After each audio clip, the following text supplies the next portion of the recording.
All right, here's how we're going to do the seating chart to begin the spring semester. This may or may not change, like things always end up may or may not changing.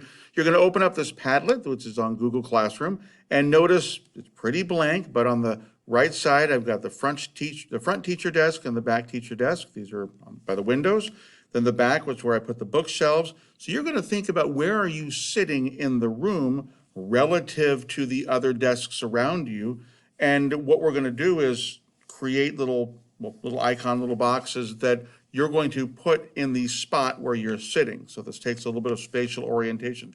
How you do this is on the Padlet, we'll double click and we'll just put in your name. So I'm Coach Anderson. Then I'm going to click the little camera icon and it's going to start my camera.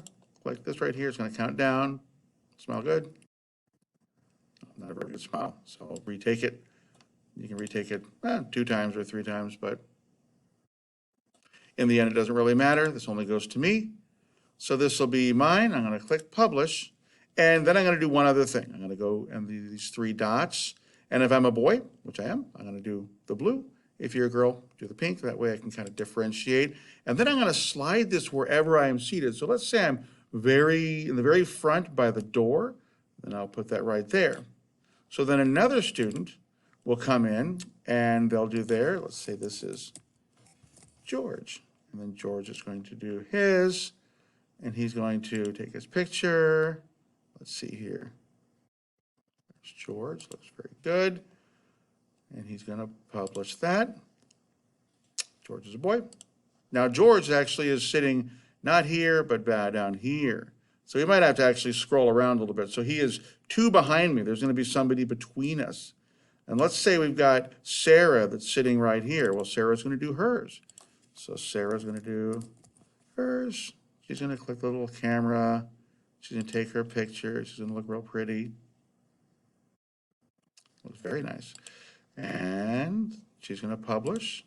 And now Sarah's going to click the 3 dots, make it pink. She is right here. So as we go through, we're going to fill in the entire class based on where you're sitting. So you're going to have to look around and see who's around me, where I'm sitting, what do the desks look like, this, that, and the other thing. This process should only take about 5, 6, 7 minutes, so we want to do it fairly rapidly. So like I said, if you need to take your picture a second time, that's fine, but it does not have to be a perfect headshot because I'm the only one that's going to be using this. So once we get done with this, then we'll be ready to start the spring semester. Okay, glad to have you guys back. Bye-bye.